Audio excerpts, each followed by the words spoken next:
연골판은 다 똑같게 찢어지지 않습니다. 이것을 결정하는 기준 중 하나는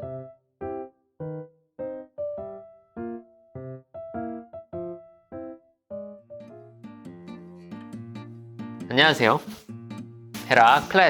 클래스가 다른 관절외과 전문의 이규호 원장입니다. 오늘은 반월상 연골판 파열의 종류에 따른 치료 방법에 대해서 알아보고자 합니다. 많은 분들께서 파열이 있으면 무조건 수술해야 하는 건지 걱정을 하시는데요. 다행히 파열이 심하지 않고 초기에 발견된 경우라면 비수술적 치료를 먼저 시도합니다. 비수술적 치료로는 소염 진통제를 포함한 약물치료, 물리치료, 주사치료 등이 있습니다. 하지만 파열의 정도가 심하거나 보존적 치료로 회복이 어려운 경우에는 수술적 치료를 고려하게 됩니다. 언제 수술해야 하냐고 물으신다면 크게 4가지로 우선 말씀드릴 수 있겠습니다.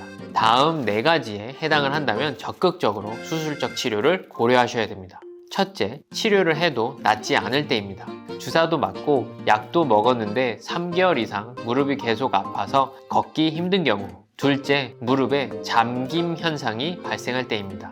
찢어진 연골판이 문틈 사이에 낀 돌멩이처럼 관절 사이에 끼어서 무릎이 구부러지지도 펴지지도 않는 경우인데요. 이걸 잠김 현상이라 그러고, 이런 경우에는 빨리 수술적 치료를 해서 뼈있는 연골판을 제거하거나 꿰매는 치료가 필요합니다. 셋째, 파열이 크고 불안정한 경우입니다. 파열 범위가 너무 크거나 연골판이 덜렁거리면서 불안정한 경우에는 예방 차원에서라도 수술적 치료가 필요합니다. 넷째, 젊은 환자나 운동선수입니다. 활동량이 많은 젊은 환자분들은 앞으로 무릎을 쓸 날들이 너무 많이 남아있기 때문에, 그리고 빠른 스포츠 복귀와 관절의 보호를 위해 조금 더 적극적으로 치료를 고려하게 됩니다. 연골판은 다 똑같게 찢어지지 않습니다. 그림과 같이 여러가지 파열 모양으로 분류를 하는데요. 파열 여부와 크기에 따라 수술의 여부와 종류가 달라지게 됩니다. 대표적인 몇 가지를 설명해 드리겠습니다. 판상 파열과 양동이 손잡이형 파열. 이름이 특이합니다. 찢어진 부위가 마치 양동이 손잡이처럼 덜렁거리면서 넘어가는 건데요. 이게 관절 사이에 끼어버리면 아까 말씀드린 무릎 잠김 현상이 발생해서 무릎이 잘 안 펴지고 구부러지게 됩니다. 수평 파열, 연골판이 위아래층으로 웨하스 과자처럼 층이 갈라지는 형태입니다. 주로 나이가 들면서 연골이 약해져서 생기는 퇴행성 파열인 경우가 많습니다. 방사형 파열, 연골판의 중심에서 바깥쪽으로 뚝 끊어진 형태인데요. 이렇게 찢어지면 연골판이 충격을 흡수하는 기능을 거의 못하게 될 위험이 있어서 아주 좋지 않은 파열입니다. 근위부 파열, 연골판이 뼈에 붙어있는 뿌리 부분이 툭 끊어진 겁니다. 텐트 칠 때 기둥 박은 줄이 끊어진 거랑 똑같다고 보시면 됩니다. 연골판이 제 기능을 아예 상실하게 되므로 매우 주의해야 합니다. 복합 파열, 여러가지 파열들이 동시에 발생해서 지저분하게 찢어진 경우입니다. 주로 퇴행성 변화가 심한 분들에게서 많이 나타납니다. 이러한 파열들은 MRI를 통해서, 그리고 수술장에서 직접 관절경으로 보면서 진단을 하게 됩니다. 이제 가장 중요한 수술 방법입니다. 2가지 갈림길이 있습니다. 찢어진 부분을 다듬어내는 절제술과 찢어진 부분을 꿰매는 봉합술로 나뉩니다.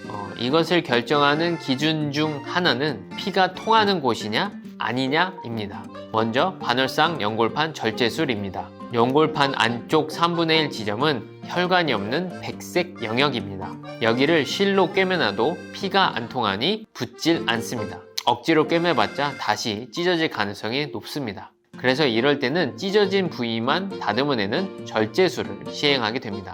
절제술의 장점은 재활이 빠르고 통증이 금방 없어진다는 것입니다. 단점은 쿠션의 양이 줄어드니까 장기적으로 봤을 때 관절염이 조금 빨리 올 수는 있습니다. 하지만 찢어진 채로 두는 것보다는 훨씬 낫기 때문에 시행하게 됩니다. 그 다음은 반월상 연골판 봉합술입니다. 연골의 바깥쪽 부분은 혈행이 좋은 적색 영역입니다. 여기는 피가 통하기 때문에 꿰매 놓는다면 다시 붙을 가능성이 높습니다. 그래서 내 연골을 살리는 봉합술을 시행하게 됩니다. 장점은 내 쿠션을 보존하니까 장기적으로는 관절 건강에 가장 좋습니다. 단점은 연골판이 붙을 때까지 시간이 필요하기 때문에 단순 절제술보다 보존 기간이 길어지게 됩니다. 목발도 짚어야 합니다. 하지만 장기적으로 본다면 가장 좋은 치료법입니다. 둘 다 무릎 관절 주변에 최소 2개의 작은 구멍을 뚫고 카메라가 달린 관절경을 이용해 수술을 하게 됩니다.